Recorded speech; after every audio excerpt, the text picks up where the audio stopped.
ॐ अज्ञानतिमिरान्धस्य ज्ञानञ्जनशलाकया चक्षुरुन्मीलितं येन तस्मै श्रीगुरुवे नमः। हरे कृष्ण। भगवद गीता अध्याय 18 श्लोक संख्या 55। बहुत ही फेमस श्लोक, प्रभुपाद का वन ऑफ द फेवरेट। भक्त्या माम अभिजानाति यावान् यश्चास्मि तत्पदः ततो माम तत्पतो ज्ञात्वा विशते तदनन्तरम्। केवल भक्ति से मुझ भगवान को यथारूप में जाना जा सकता है। जब मनुष्य ऐसी भक्ति से मेरे पूर्ण भावनामृत में होता है तो वह वैकुंठ जगत में प्रवेश कर सकता है। बहुत ही महत्वपूर्ण श्लोक हम लोग गीता में सुनते आए हैं। कर्म योग, ध्यान योग इत्यादि, ज्ञान योग हम संसार में सुनते हैं। कई सारे योग हैं, भगवान को पाने के कई सारे रास्ते हैं। आप भक्ति योगी हैं तो क्या हो गया, हम लोग ज्ञान योगी हैं। आप ज्ञान योगी हैं तो क्या हो गया, हम लोग अष्टांग योगी हैं, है ना। कई लोग कहते हैं कि कर्म ही पूजा है तो कर्म योग है। हाँ, कर्म को समझते नहीं है कर्म योग क्या है, बट फिर भी वो कह देते हैं हम भी योगी हैं। तो न जाने डाउट क्यों है इस संसार में, क्योंकि श्लोक में तो भगवान ने बता ही दिया, भक्त्या माम अभिजानाति, बिल्कुल क्लियर कर दिया कि केवल भक्ति से मुझ भगवान को यथारूप में जाना जा सकता है। केवल भक्त्या माम अभिजानाति, केवल भक्ति से मुझे जाना जाता है। इसका मतलब यहाँ बिल्कुल क्लियर कर दिया है। ज्ञान योग, धर्म योग, जो भी योग है आपके इधर उधर के, और हम सुनते भी हैं गीता में कि बहुनाम जन्म नाम होते ज्ञान वाम माम प्रपद्यन्ते, कि बहुत जन्मों के बाद ज्ञानी व्यक्ति भी अल्टीमेटली मुझे ही प्राप्त करता है।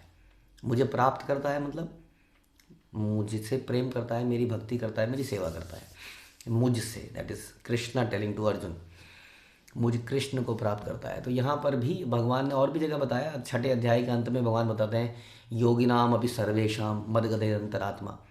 इस समस्त योगियों में जो मैंने तुम्हें बताया इस अध्याय में, 6 अध्याय में, उसमें सबसे श्रेष्ठ कौन है? श्रद्धावान भजन्ते योमा, जो मुझे श्रद्धा से मेरा भजन करता है वो सर्वश्रेष्ठ योगी है। तो वहाँ पर भी बताया तो कई जगह, लेकिन यहाँ पर एकदम क्लियरली बता रहे हैं केवल भक्ति से मुझ भगवान को यथारूप में जाना जा सकता है।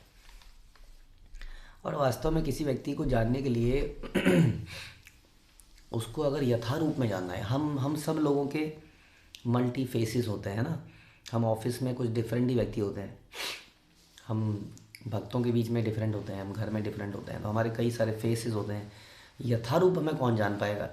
जो हमसे प्रेम करता है वो हमारे इंटरनल थॉट प्रोसेस को भी जानता होगा कि हम क्या सोच रहे हैं, कब सोच रहे हैं। तो इसलिए अगर भगवान को भी यथारूप में जानना है कि भगवान क्या चाहते हैं, भगवान क्या सोच रहे हैं, तो उनसे प्रेम करना अनिवार्य है।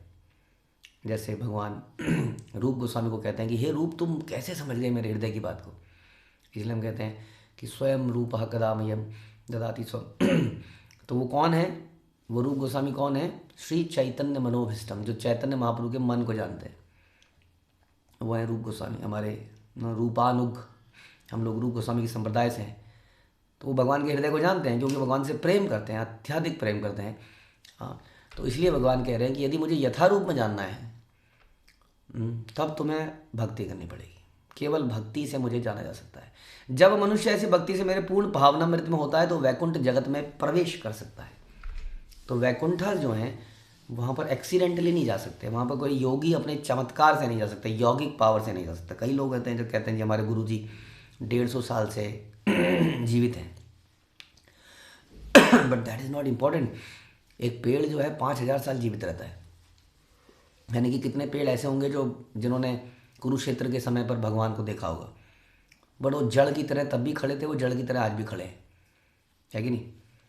तो 5000 ईयर्स तक पेड़ की उम्र होती है। अगर हमारी उम्र 150 साल हो गई तो डज नॉट मैटर। कोई कहता है जी मेरे गुरुजी अन्न नहीं खाते हैं, उन्होंने 100 साल से अन्न नहीं खाया है। तो कितने ऐसे जानवर हम देखते हैं, कितने ऐसे जानवर, छिपकली भी हमने देखी। छिपकली पूरी सर्दी कुछ नहीं खाती है, वो पूरी सर्दी में हाइबरनेट होकर पड़ी रहती है। पोलर बियर जो है काफ़ी लंबे तक में सोता ही रहता है। उसको पता है कुछ ऐसा समय आता है सर्दियों का जब बिल्कुल सब समाप्त हो जाता है बर्फ़ के अलावा। तो बहुत सारे ऐसे जीव जंतु हैं, पत्थर के अंदर भी जंतु मिल जाते हैं हमें। तो ये सब जो चमत्कार हैं जो एक योगी कर लेता है, वास्तव में ये साइड बेनिफिट्स हैं अष्टांग योगा के। अष्टांग योगा का अल्टीमेट पर्पस है भगवान में समाधि, जो कि ध्रुव महाराज ने 6 महीने में अष्टांग योग करके और साथ में भक्ति योग के प्रोसेस से प्राप्त कर लिया था। तो बहुत बड़ी बात नहीं है कोई पानी पे चलने लग जाए, कोई सोना पैदा कर दे, कोई किसी का इलाज कर दे किसी भस्म से। ये वास्तव में भक्ति नहीं है। ये अलग अलग शक्ति है, भक्ति नहीं है। ये भक्ति की शक्ति नहीं है, ये दूसरी शक्तियाँ हैं। इससे आप भगवान को कैसे जान जाएंगे? भगवान को इससे नहीं जान पाएंगे। इससे तो भगवान की इस प्रकृति को हम पे आधिपत्य जमाने का प्रयास करते हैं। इस शक्ति से हम लोग इस संसार को भोगने का प्रयास करते हैं कि नहीं? जिस पे जो शक्ति है उस शक्ति से ही संसार की संपत्ति को, वटेवर जो भी उसको मिला है, उसको उस पर lord it over, he tries to lord it over, उसको एंजॉय करने का हम प्रयास करते हैं अपनी शक्ति से। तो शक्ति से तो हम और ज़्यादा इल्यूज़न में पड़ जाते हैं, अपने आप को भोक्ता मान लगते हैं। शक्ति से तो हम भगवान से दूर हो जाते हैं। वास्तव में जानने की बात तो दूर है। ये ज्ञान की शक्ति हो सकती है, ये ध्यान की शक्ति हो सकती है, ये योग की शक्ति हो सकती है। इससे हम भगवान के पास नहीं जाते हैं, भगवान से दूर जाते हैं, क्योंकि हमें अपने तपोबल पर विश्वास होने लगता है, हमें अपने ज्ञान पर विश्वास होने लगता है। जबकि भक्त अपने आप पर बिल्कुल विश्वास नहीं करता, उसको भगवान पर पूरा विश्वास होता है। और यही उसका विश्वास है कि I am nothing, I am good for nothing. जो मैं मूर्ख हूँ, मैं किसी काम का नहीं हूँ, लेकिन हाँ भगवान के शरणागत हूँ। जैसा भगवान चाहे मेरे साथ कर सकते हैं। ऐसी अवस्था में भगवान को समझ सकता है और भगवान के धाम में जा सकता है। अदरवाइज भगवान के धाम में एंट्री पॉसिबल नहीं है। हाँ, बिल्कुल क्लियरली भगवान बता रहे हैं यहाँ पे श्लोक के अंदर कि कौन वैकुंठ में जा सकता है। हाँ, तो श्रील प्रभुपाद कह रहे हैं कि मुक्ति क्या है। वो लोग सोचते हैं देह से मुक्ति इज मुक्ति। प्रभुपाद कह रहे हैं देह से मुक्ति इज नॉट मुक्ति, मुक्ति इज देहात्म बुद्धि से मुक्ति इज मुक्ति। कि जब हम अपने आप को जब तक हम शरीर मानते हैं तब तक हम बद्ध हैं। यदि इसी जीवन के अंदर हम अपने आप को भगवान का किंकर मान लेते हैं, दास दासान दास मान लेते हैं, तो हम वास्तव में मुक्त हो जाते हैं इसी शरीर के अंदर। हाँ, दिस इज रियल मुक्ति। और इसी तरह के भाव वाला व्यक्ति अल्टीमेट कहाँ जाता है? वैकुंठ में प्रवेश करता है। श्रील प्रभुपाद एक बार और बताते हैं कि जहाँ भगवान बोल रहे हैं विशदे तदनंतरम, इसका मतलब ये नहीं है कि वो अंदर घुस जाता है और वो खो जाता है और वो समाप्त हो जाता है, उसका अस्तित्व समाप्त हो जाता है, वो विलय मिलन हो जाता है। हाँ, जोत एक बड़ी जोत के अंदर घुस जाती है। It is not like that. Prabhupada कहते हैं कि एक तोता एक पेड़ में घुस जाता है तो बाहर से देखने में लगता है कि तोता गायब हो गया, पेड़ के हरे रंग में तोते का रंग मिल गया और तोता गायब हो गया। गायब नहीं हुआ है। यदि आप ध्यान से देखेंगे, आगे जाएंगे, तो आपको तोता अलग नज़र आएगा। उसी तरह से जीवात्मा घुलनशील नहीं है है ना। जीवात्मा क्या है? भगवान की इटर्नल सर्वेंट है। अगर वो वैकुंठ में जाती है, गोलोक में जाती है, तो भगवान के साथ संग करते हुए, भगवान की लीलाओं में प्रवेश करते हुए भगवान की दास बनती है अलग अलग तरीके से। लेकिन वो व्यक्ति कौन है बता रहे हैं? जो भगवान की भक्ति करता है। भक्ति किसको कहते हैं? सरल शब्दों में, कई शब्दों में तरीके से आप भक्ति की डेफिनेशन जानते हैं। आप जानते हैं भक्ति, नवधा भक्ति भी भक्ति है। श्रवणम कीर्तनम विष्णु स्मरणम दास्यम वंदनम साख्यम आत्मनिवेदनम, ये जो हमारे नवधा भक्ति के अंग हैं, ये दास्यम साख्यम, ये सारे अंग हैं भक्ति के। इसका सिंपल डेफिनेट तो ये तो है ही, यानी कि भगवान के विषय में श्रवण करना, श्रवणम, भगवान के नामों का, उनके गुणों का कीर्तन करना, ये भक्ति है सबसे सरल। ये 2 स्टेप एटलीस्ट। और जब हम ये करेंगे तो हमें भगवान का स्मरण आता है, फिर भगवान की वंदना है इत्यादि। तो ये प्रोसेस तो है ही, जिसमें प्रमुख प्रोसेस है श्रवणम एंड कीर्तनम, भगवान के विषय में सुनना और भगवान के विषय में बोलना। श्रवणम कीर्तनम, या उनके नामों का जप करना। इसके अलावा हम भक्ति को जानते हैं। भक्ति का मतलब होता है कि जो इंद्रियां हैं हमारी, इनको इंद्रियों के स्वामी में लगाना। सबसे सरल डेफिनेशन है ये, ज़्यादा कॉम्प्लिकेटेड नहीं है। यानी कि हमें क्या बनना है? हमारे पास जो भी है, ये शरीर ही है मान लीजिए, इस शरीर, ये बुद्धि, मन, इस सबको भगवान की सेवा में किसी प्रकार लगाएं। हाँ, उसको हम भक्ति कहते हैं। सर्वोपाधि विनुक्तम तत्पर्त्वेन निर्मलम ऋषिकेन ऋषिकेश सेवनम भक्तिर उच्यते। ठीक है। अब ये सेवा हमारे अंदर किसी हेतु से भी हो सकती है। हम किसी लाभ के कारण भी सेवा करते हैं कि भगवान मेरा परिवार ठीक कर देना, भगवान मेरा स्वास्थ्य, मेरा ये, मेरा वो, हम कुछ मांगे भी रख सकते हैं। लेकिन जब ये भक्ति अन्यभिलाषिता शून्यम ज्ञान कर्मादि अनावृतम, जब ये सेवा इंद्रियों से, इंद्रियों की स्वामी की सेवा बिना किसी स्वेच्छा की होती है, उस स्वामी को प्रसन्न करने के लिए होती है, तब हम उसको शुद्ध भक्ति कहते हैं। तो इस प्रकार से भक्ति और शुद्ध भक्ति करते हुए यदि हम आगे बढ़ते हैं तो हम भगवान को समझ सकते हैं, भगवान कह रहे हैं, अदरवाइज मेरे को समझना पॉसिबल नहीं है। शिला प्रभुपाद कह रहे हैं भगवान क्या करते हैं, भगवान की जो माया शक्ति है वो क्या करती है, माया उपहृत स्वभाव आश्रम भाव्यम आश्रिता, कि जो माया है ये हमारे दिमाग पे पर्दा डाल देती है।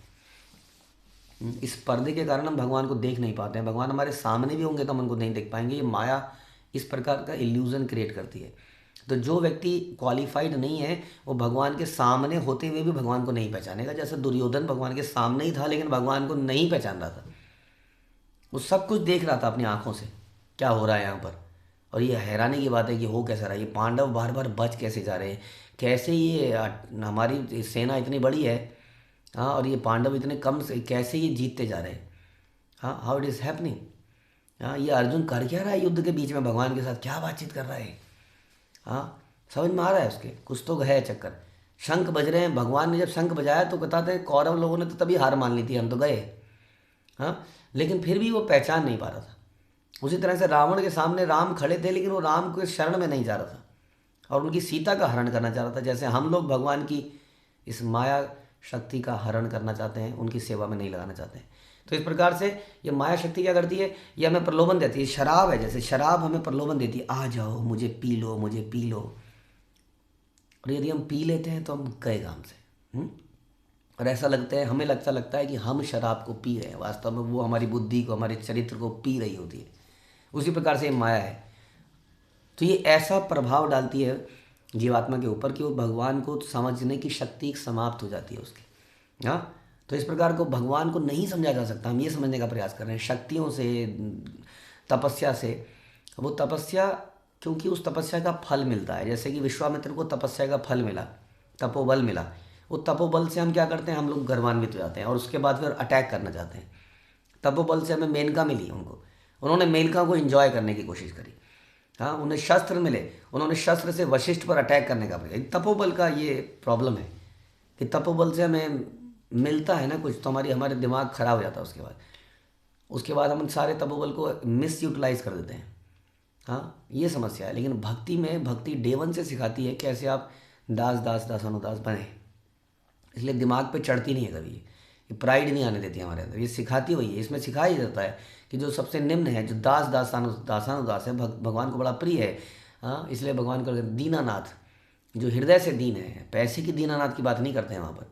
जो अपने आप को दीनहीन मानता है, पतित मानता है, उसको भगवान एक्सेप्ट करते हैं। तो ये है भक्ति के कुछ लक्षण, हाँ, जो कि ज़्यादा डील करती है चरित्र से, भाव से। हाँ, भक्त्या माम अभिजानति, ये भाव, भक्ति क्या है, भाव का विषय है। कोई ज्ञान का विषय हो तो उसकी ट्रेनिंग ली जा सकती है, राइट। भाव ट्रेनिंग लेके आ सकता है, आप बताइएगा।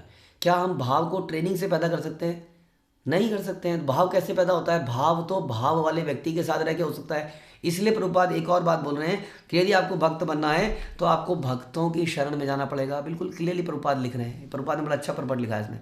कह रहे हैं कि यदि कोई व्यक्ति भगवान को समझना चाहता है तो उसे शुद्ध भक्त के पद प्रदर्शन में शुद्ध भक्ति ग्रहण करनी होगी, अन्यथा भगवान संबंधी सारे तत्व छुपे रह जाएंगे।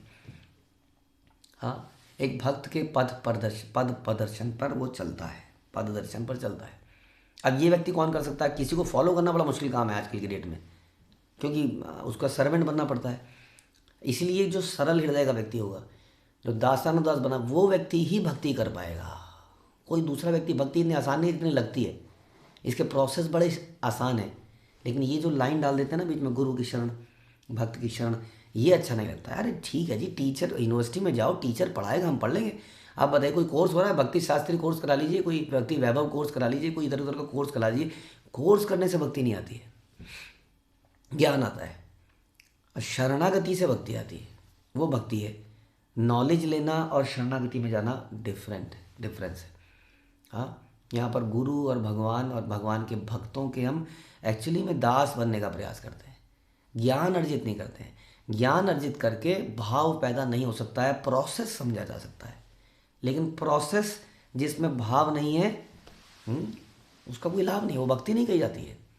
इसलिए इस श्लोक बड़ा इंपॉर्टेंट है। और प्रभुपाद ने बहुत ही अच्छा इसमें लिखा है कि हमें किसी भक्त के पद प्रदर्शन पर हमें आगे चलना पड़ेगा, उसका दास बनना पड़ेगा, उनकी कृपा होगी। यस्य प्रसादाद भगवत प्रसादो, उन्हीं की कृपा से भगवान मिलेंगे। अन्यथा सारे सत्य सारे तत्व छुपे रह जाएंगे।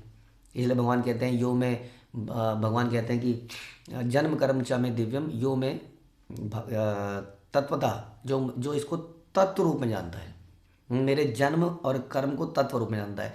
तो यानी कि तत्व छुपा रह जाएगा, उसकी टेक्निकलिटीज़ याद रहेंगी। जैसे कि संसार में लोग टेक्निकलिटीज़ के पीछे बड़े अट्रैक्ट होते हैं, फैक्ट्स के पीछे बड़े अट्रैक्ट होते हैं, नंबर्स के पीछे बड़े अट्रैक्ट होते हैं। बट भगवान नंबर्स से नहीं मिलते हैं, फैक्ट्स से नहीं मिलते हैं, भाव से मिलते हैं। तो भाव साथ में तपस्या, तब जाके भगवान प्राप्त होते हैं। तो इसलिए हमें भक्ति करनी पड़ेगी, हमें श्रवण करना पड़ेगा, हमें कीर्तन करना पड़ेगा, हमें अपनी इंद्रियों को भगवान की सेवा में लगाना पड़ेगा, हमें अपनी इंद्रियों को भगवान के सर्वेंट्स की सेवा में लगाना पड़ेगा, विच इज़ रियली डिफ़िकल्ट। हाँ, क्योंकि हमारी ईगो को क्रश कर देता है, और क्रश जो होती है ईगो, तभी उसके अंदर से सुंदर रस निकलता है, जिसको भक्ति का रस कहते हैं। हरे कृष्ण। श्रील प्रभुपाद की जय, भगवद गीता की जय।